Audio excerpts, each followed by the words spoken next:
2024 ఎన్నికల్లో పార్టీ సాధించిన విజయం అసామాన్యం. 93% స్ట్రైక్ రేట్, 57% పైన ఓటు షేర్తో కొత్త చరిత్రను సృష్టించాం. ఇది ముమ్మాటికి కారణం పసుపు సైనికులే. ఇక్కడుండే మీ నాయకత్వమే కారణమని మీ అందరికీ విజ్ఞప్తి చేస్తున్నాం. మీరు చేసిన పోరాటాలే నేటి అధికారం. ఏమీ ఆశించకుండా దశాబ్దాలుగా ప్రతి గ్రామంలో జెండా మోస్తున్న కార్యకర్తల వల్లనే మనం ఇక్కడున్నాం. నేనే కాదు, ప్రతి ఎమ్మెల్యే, ప్రతి ఎంపీ, ప్రతి మంత్రి గుర్తించుకోవాలి. 43 ఏళ్ల ప్రస్థానంలో దేశంలో ఏ పార్టీ ఎదుర్కొన్నటువంటి సంక్షోభాలు పార్టీ ఎదుర్కొన్నాం.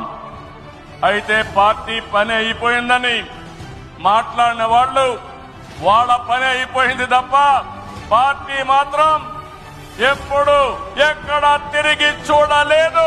తెలుగుదేశం జెండా రెపరెపలాడుతూనే ఉంటుంది.